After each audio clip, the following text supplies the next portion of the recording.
Deputy Speaker, honorable members, comrades, fighters, Democrats, fellow South Africans, Bagaetsu, Dumelang. Last week we lost a colleague and a committed parliamentarian. Those who work closely with Honorable Timothy Khoza spoke of his big heart and his concern for others. Honorable members, He please. died while performing his duty, and that is how we will remember him, committed to the people, always trying to make a difference. Our thought and prayers are with him and his family and his party at such a difficult time. Honorable members, we may represent different parties in this House, but we are united in our love for our country and our loyalty to the Constitution of the Republic of South Africa. We may have different opinions, but we are not enemies. All of us sitting in this place, black, white, Indian, and colored, want South Africa to work, to be a prosperous nation that we know it can be. I became a member of parliament because I wanted to serve the people of this country. I wanted to make a difference. And I know that most of you who are sitting here are here for the same reasons. You want to do what is right, what is just, and what is honorable. We've all traveled a different journey to get here. And growing up in Soweto in the 1980s, I witnessed, like many of you, the sharp end of apartheid brutality.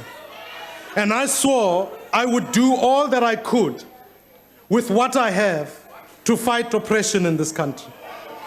I never imagined that one day I would be here in this parliament fighting a new form of oppression, a corrupt system that keeps our people imprisoned in poverty.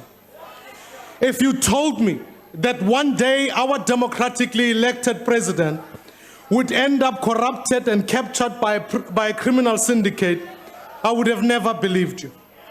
But here we are. We've all traveled along different roads, but we've arrived at the same destination. We all have a choice today to do what is right, what is just, and what is honorable.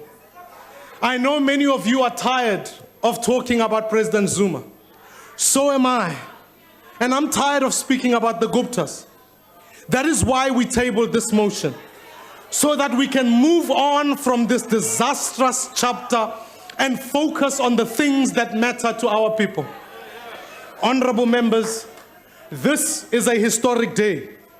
Indeed, since the dawn of our democracy, the stakes have never been higher. Our state has been captured.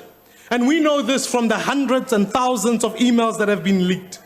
We know that from the testimony of members and former members of this House.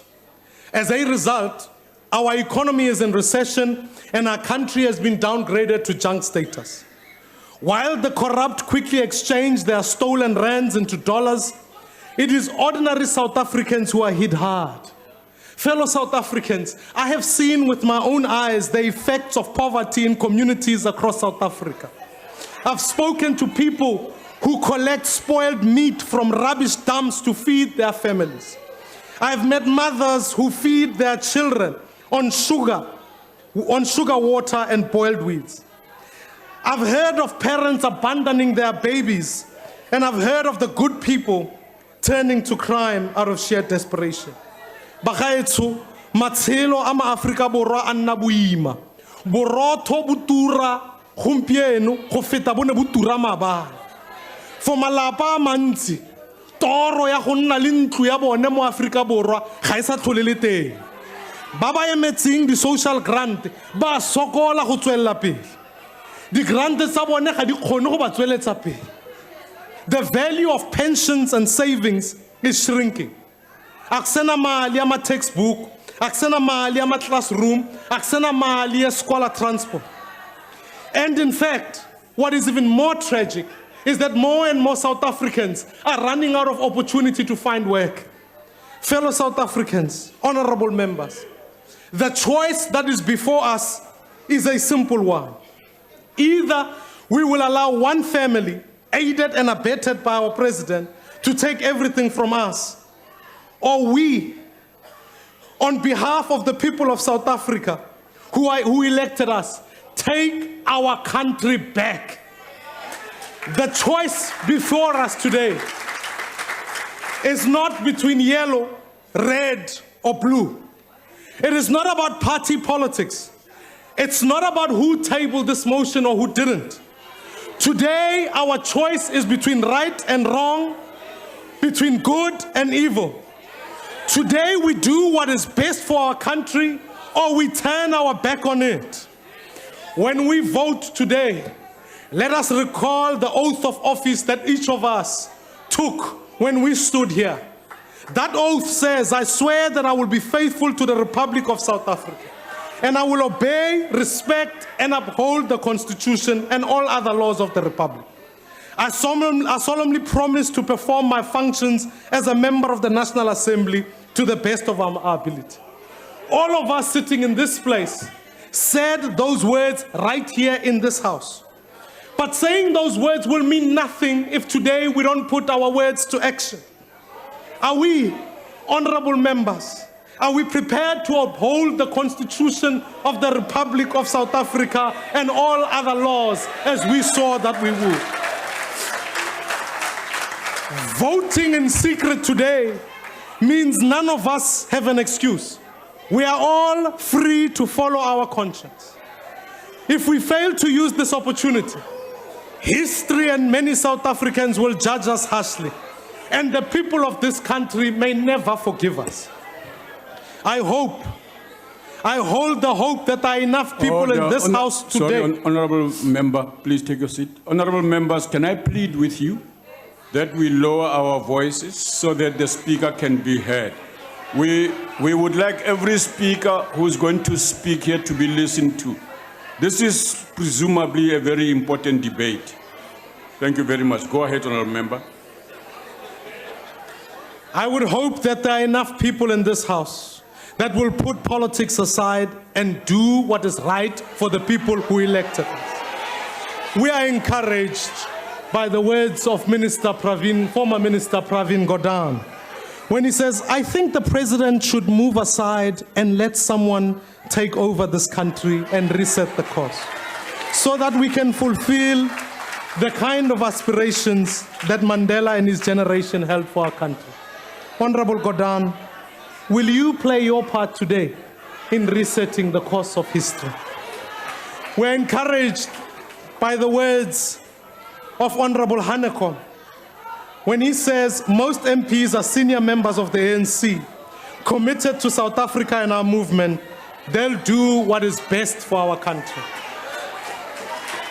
We take heart, Ntate Ramaphosa, from your words when you spoke about state capture. Order, the speaker.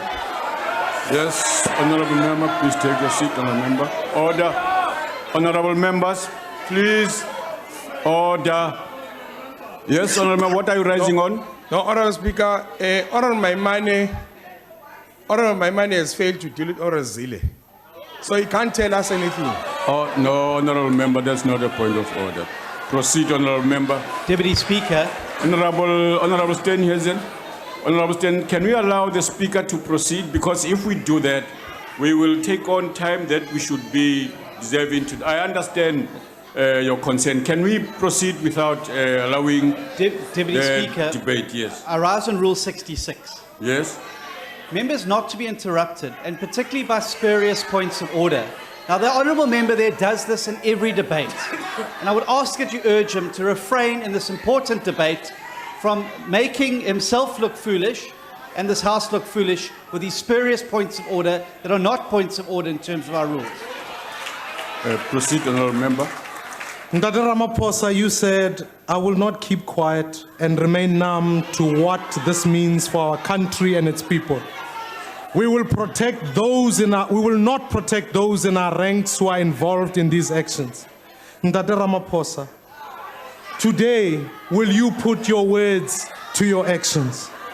And then there was a frank admission by Honorable Leader Mmusi Maimane when he recalled the events that led to Polokwane in 2007. In fact, he said, had we known that our revolution and our struggle were going to be handed over to an immigrant Indian family going by the name of Gupta, we would have behaved differently. We would have never thought that Zuma was the right person to lead the ANC and to lead the alliance or the country for that matter. Babu Nzimande, are you prepared today to correct your mistakes of 10 years ago in this house? We were moved by the brave words of Honorable Khoza when she told President Zuma, South Africa no longer leads you.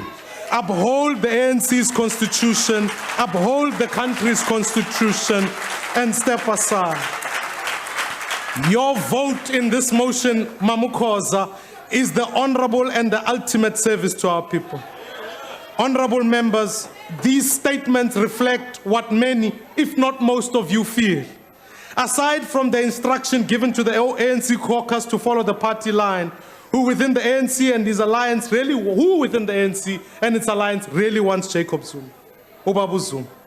Amongst ANC stalwarts, the calls for him to step down have become a deafening chorus, with former presidents speaking out aloud. Former President Motlanthe is on record stating that if he were an MP, he'd support the motion to remove President Zuma. Former President Thabo Mbeki shared this sentiment when he said, it is obvious and logical that MPs must act in Parliament as the voice of the people, not the voice of the political parties to which they belong. Honorable members, I know what Nelson Mandela would have done in this house today, and you know it too. He once said, may your choices reflect your hopes and not your fears. I am asking you today to overcome your fears, to show courage when the people of this country need you the most. I am asking you to vote today, to vote for hope. The hope that we can defeat the corruption that oppresses our people. The hope that a prosperous nation at peace with itself and with the world. The hope, fellow South Africans, that we can make South Africa a better place for our children. If we do the right thing today, we will give our children a better future that they deserve. Vote for your hopes, honorable members, not your fears. Do the right thing today. Vote with your conscience and remove this corrupt and broken president from office. I plead you, let us put the people of South Africa first and vote to remove Jacob Zuma today. I thank you.